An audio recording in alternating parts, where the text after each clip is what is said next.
नमस्कार, तेज हरियाणा से गुरविंदर पन्नू। एक बड़ी अपडेट जो कि डबवाली पुलिस जिला के गांव मौजगढ़ की पंचायत ने एक बड़ी पहल नशे के खिलाफ कर दी है। दरअसल मौजगढ़ में नशा मुक्ति अभियान को एक बड़ी ताकत उस वक्त मिली है जब पूरे का पूरा गांव नशे के खिलाफ उतर आया है। गांव में नशा मुक्ति शिविर आयोजित करवाया गया जिसमें एसपी जसलीन कौर ने युवाओं को नशा छोड़ने की शपथ दिलाई। दरअसल गांव के सरपंच प्रिंस बिश्नोई की ओर से ये एक बड़ा पंचायत के साथ मिलकर कदम उठाया गया। गांव में लगातार लोगों की डिमांड पर बढ़ते नशे की तस्करी और ग्रस्त हो रहे युवाओं को बचाने के लिए पंचायत की पुलिस के साथ एक सबसे बड़ी पहल है। दरअसल डबवाली पुलिस जिला के गांव मौजगढ़ में पुलिस प्रशासन और ग्राम पंचायत की ओर से नशा मुक्ति एवं नशा पीड़ितों के लिए मुफ्त दवा वितरण कार्यक्रम आयोजित किया गया। कार्यक्रम में बड़ी संख्या में ग्रामीणों और युवाओं ने भाग लिया। इस मौके पर डबवाली पुलिस अधीक्षक भी मुख्य अतिथि के तौर पर पहुंची। कार्यक्रम के दौरान जसलीन कौर ने ग्रामीणों को संबोधित किया और कहा कि डबवाली पुलिस किसी भी हालत में गांव में नशे को पनपने नहीं देगी। उन्होंने कहा कि पुलिस लगातार नशा तस्करों के खिलाफ कार्रवाई कर रही है और आगे भी सख्त कार्रवाई जारी रहेगी। उन्होंने बताया कि पुलिस की टीमें उन युवाओं को भी मुख्य धारा में वापस लाने का काम कर रही है जो नशे की गिरफ्त में आ चुके हैं और उस जाल में फंस चुके हैं।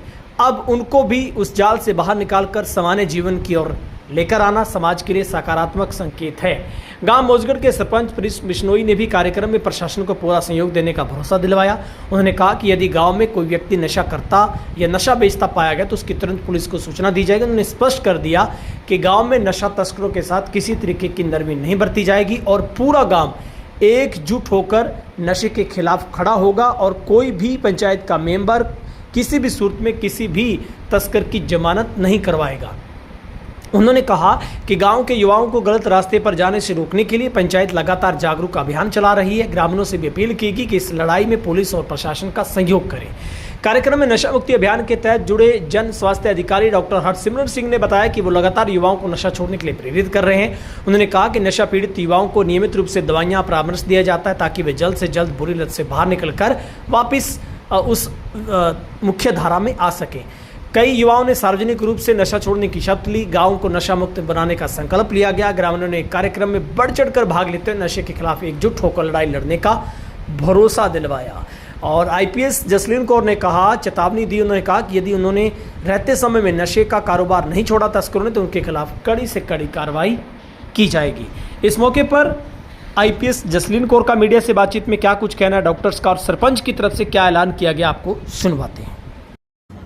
नशा मुक्ति जो है वो हरियाणा सरकार की प्राथमिकताओं में से एक है और इसी के चलते हमने यहाँ पर आज पुलिस डिपार्टमेंट, हेल्थ डिपार्टमेंट, अन्य सभी जो स्टेक होल्डर्स हैं इस गांव में आए हैं और हम ऐसे ही इसी प्रकार से सभी गांव-गांव में जाकर पब्लिक के बीच उनसे रिक्वेस्ट कर रहे हैं कि वो भी जो पुलिस प्रशासन का और बाकी डिपार्टमेंट्स का जो रोल है उसमें सहयोग दें, आगे बढ़ चढ़कर आएँ और जो नशा छोड़ना चाहते हैं नशा पीड़ित उनको नशा छुड़ाने में सहयोग करें और नशा जो तस्कर है उनके खिलाफ निरंतर ही डबवाली पुलिस की भी कार्रवाई चल रही है। गांव से कितना रिस्पांस मिल रहा है मैम? गांव के लोग कितना सहयोग कर रहे हैं? गांव से काफ़ी अच्छा रिस्पांस मिल रहा है। जहाँ पे मेडिकल कैंप लगाया गया था तो काफ़ी बढ़ चढ़ के यहाँ पे लोग आए हैं जो पूर्व में नशा पीड़ित रहे हैं और जो नशा छोड़ चुके हैं उन्होंने भी आगे बढ़ चढ़ के लोगों को बहुत ही मोटिवेट किया है कि वे भी नशा छोड़ें और काफ़ी अच्छा रिस्पॉन्स है। मैडम, ये इलाका पंजाब और राजस्थान के साथ सटा हुआ है और आज एक रिपोर्ट प्रतिष्ठित समाचार पत्र में छापी है कि पूरे हरियाणा में जितने नशा मुक्ति के लिए जिन्होंने आवेदन किया उसमें 70% लोग डबवाली के हैं, यानी कि एक बड़ी चुनौती है आपके इस इलाके को नशा मुक्त बनाना। आवेदन किए वो नशा छोड़ना चाहते हैं। जी जी जी। तो ये भी एक बहुत अच्छी बात है कि जो नशा करते थे वो सामने आ रहे हैं, वो छोड़ रहे हैं। निरंतर ही जो सभी विभागों का जो प्रयास है उसका ये परिणाम है कि लोग आगे आ रहे हैं, वो नशा छोड़ना चाह रहे हैं। तो ये एक अच्छे समाज के निर्माण के प्रति ये एक बड़ा कदम है। क्या संदेश देना चाहेंगे, क्या चेतावनी देना चाहेंगे नशा तस्करों को? नशा तस्करों को यही चेतावनी देना चाहेंगे कि वो जो अपना कारोबार है वो बिल्कुल बंद कर दें और किसी भी प्रकार का ये जो अवैध काम है और जो नशा तस्करी हो रही है इसके खिलाफ पुलिस बहुत ही सख्त कार्रवाई करेगी। तो बेहतर है कि वो खुद ही इसको छोड़ दें। Thank you. अभी हमारा जो 10 बिस्तरी है डी एडिक्शन सेंटर चल रहा है सरकारी अस्पताल मंडी डबवाली में। तो मैं प्रशिक्षित डी एडिक्शन के लिए प्रशिक्षित करवाया गया हूँ सरकार की तरफ से और ये मेरे साथ ट्रेनिंग के वे आए हुए हैं डॉक्टर साहब हैं, ये भी साइकेट्रिस्ट हैं। तो अभी मेरे पास जो रजिस्टर्ड पेशेंट है वो 950 के करीब है, जो मेरे से डेली दवाई मतलब अब ले रहे हैं रेगुलर, मतलब सप्ताह में 2 दिन आकर। और मेरे पास ऑलमोस्ट 8 से 10 पेशेंट दाखिल भी रहते हैं। और सीएम साहब की अनाउंसमेंट भी है, अब इसको 30 बिस्तरिया कर दिया जाएगा, उसके लिए प्रक्रिया चल रही है।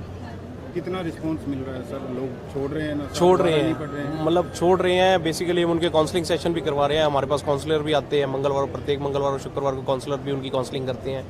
जो तो काफ़ी तो हैं जो सिर्फ मेरी दवाई पे मतलब मिलके जो उनको ज़रूरत पड़ती थी छोड़ने के लिए, जो उनको मतलब तोड़ लगती थी उसको छोड़ते थे दवाई, वो भी बंद कर चुके हैं काफ़ी पेशेंट्स। मेरे पास लिस्ट भी बनी हुई है उनकी, मैं उनको भी आगे लेके आऊँगा। जैसे आज मैंने एक पेशेंट को बुलाया था जोगेवाला से, वो जिसने छोड़ा था नशा, वैसे ही मैं आगे भी लोगों को मोटिवेशन करने के लिए कैंप्स जैसे लग रहे हैं तो उनमें उनको भी बुलाने की कोशिश करूँगा। डॉक्टर साहब, जो आपके पास पेशेंट आ रहे हैं, केस हिस्ट्री किस टाइप की है, किस टाइप के लोग ये नशा कर रहे हैं और बड़ा कारण आप क्या मानते हैं? नशा अभी तो मैक्सिमम चल रहा है गोलियों का नशा, चिट्टे का नशा जो कर रहे हैं वो कम है।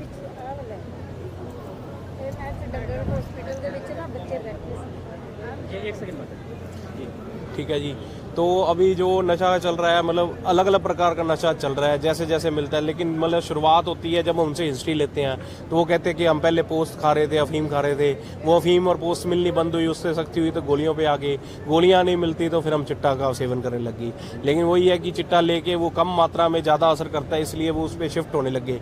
लेकिन जब हम उसकी दवाई दे रहे हैं तो काफ़ी मतलब इसी पे रुक गए हैं। मेरे कोशिश कर रहे हैं कि भी आगे भी और रुक जाएं।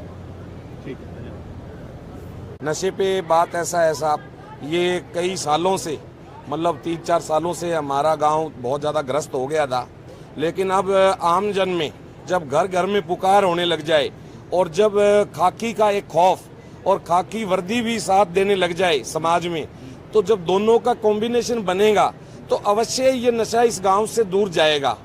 तो आज जो मतलब इनके जो व्यू थे और जो डॉक्टरों के और जो आम जन के जो इन 4-5 दिनों में जो यहाँ के सप्लायर थे उनके ऊपर जो मतलब एक रेड वगैरह दी गई है, और जो बच्चे घरों में से खुद आए हैं कि हमारे को दवाई लेना चाह रहे हैं सरपंच साहब, कोई मेंबर साहब के पास, तो निकलने की पूरी उम्मीद है कि मेरा मौजगढ़ वाकई मौज में आ जाए जी। तो कितने के युवा हैं जो इसकी चपेट में है और अब क्या लग रहा है कि नशा मुक्त हो पाएगा? मेरे 30 बच्चे तो चिट्टे के अंदर मतलब जो इंजेक्ट में सम्मिलित हैं, और 450 से 500 जो ये सिग्नेचर गोली है, पेंटागन है, तो मतलब ये इन मेडिसिनों से ग्रस्त है। अभी क्या लग रहा है कि कुछ सुधार हो पाएगा? देखो आज रजिस्ट्रेशन होने चालू हुए हैं, 50 बच्चे आए हैं और रजिस्ट्रेशन डॉक्टर कर रहे हैं। और धीरे धीरे अभी जो हमारे मेंबर साहिबान हैं जो मेरे गांव के मोजिज हैं, तो जैसे टोली बनाकर गांव में हर बरादरी एक सभी को साथ लेकर तो एक एक मोटिवेशनल कोई कार्यक्रम करेंगे, इवेंट करेंगे, उनके घरों में जाएंगे और जो बच्चे छोड़ देंगे उनको फिर आगे रखेंगे, वो आगे उनका समझाएंगे। तो इस प्रकार की हमने विचार बनाया है